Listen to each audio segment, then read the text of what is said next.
नमस्कार दोस्तों, आज फिर एक नई कहानी लेकर हाजिर हूं। मयंक एक मल्टीनेशनल कंपनी में ब्रांच मैनेजर की जॉब करता था। एक दिन मयंक को ऑफिस से घर जाने के लिए लेट हो गया था। सर्दी की मौसम होने के कारण रात भी जल्दी हो गई थी। ठंड भी बहुत शुरू हो चुकी थी।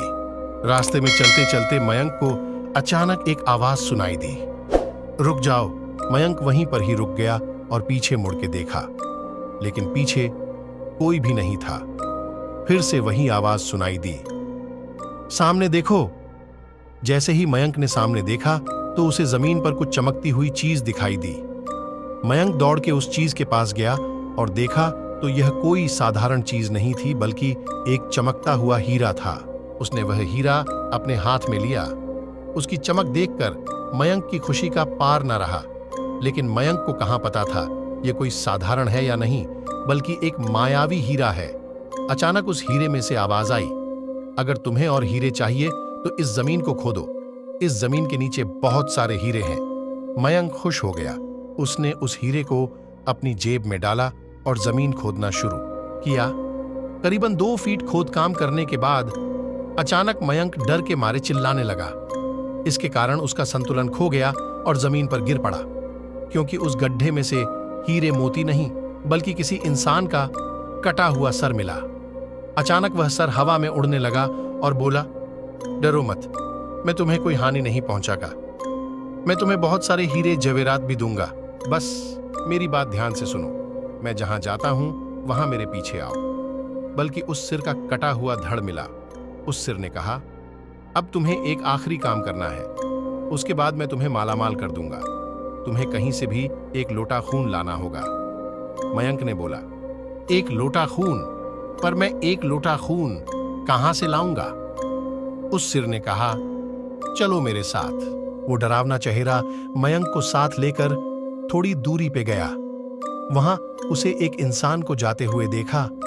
वो सिर बोला, उस इंसान को मारकर उसका खून ले आओ।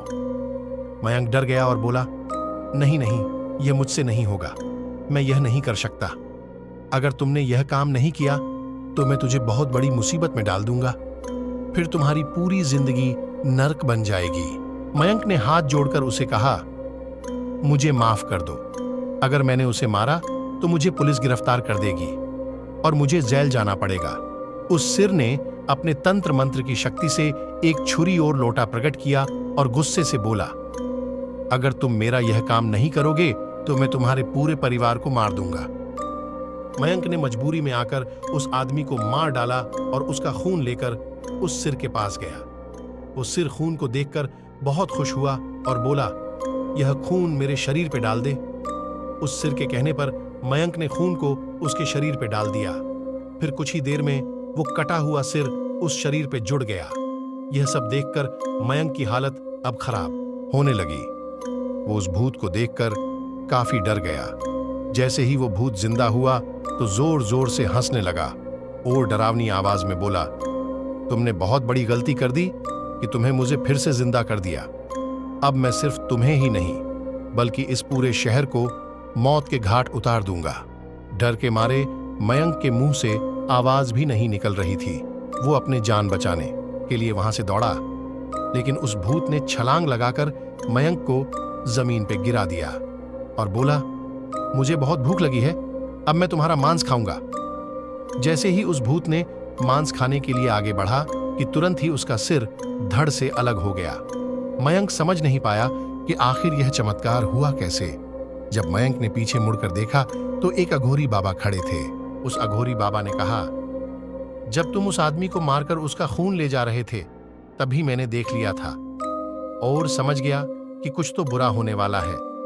इसीलिए मैं तुम्हारे पीछे पीछे यहां तक चला आया और मैंने अपनी मंत्र की शक्ति से उस भूत को फिर से मार दिया। अब तुम निश्चित होकर अपने घर जाओ। अब तुम पर कोई खतरा नहीं है। आज भी मयंक उस बात को याद करता है तो उसकी रूह तक कांपने लगती है।